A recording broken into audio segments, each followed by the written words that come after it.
pagpapasimento ng buong tumana.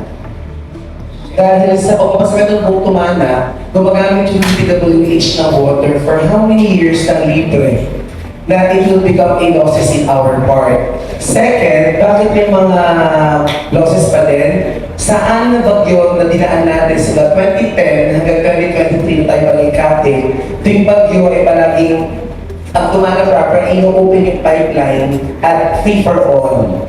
At naranasan ulit ang pakikoy in 2023 when she became the first barangay captain. And thirdly, noong ng pandemic, na kung saan nagtikulang pa na 7.3 million na gawin, kung saan maraming tao ang hindi nagbayad that time.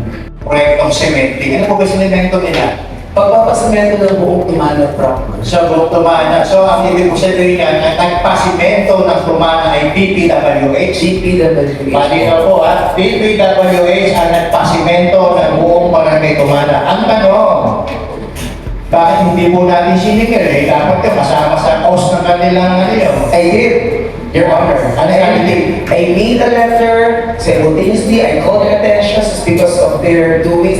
Kasi habang bukas yung linya sa buong street, happy buong tumana to collect every night na open happy lines. So definitely, Your Honor, as I have my secretary before the treasurer ngayon na talaga I did make a letter with them. Hindi po ako napapaya. Okay, so 15:30 may nagko-connect po, may mga meter readers po kami.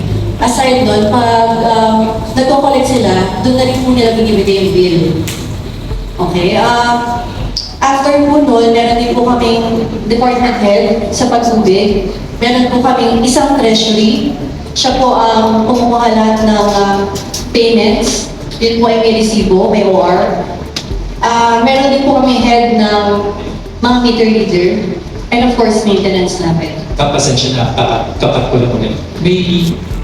May sinabi po kasi atang yung third party po last time na wala raw kasi ang isa sa mga problema walang collector. So, tapos ngayon sinasabi niyo po na meron. Pakiklaro na po. Hindi. Wala po ako sinabing may collector. Nagbabayad po sila mismo sa barangay. Kasi before po, kay Capsif, meron din silang collector. Nagtataka po ako, nung pagkapasok ko, ang dami kaagad nag-apply na gusto maging meter reader plus gusto maging collector. So, hindi ko alam kung bakit.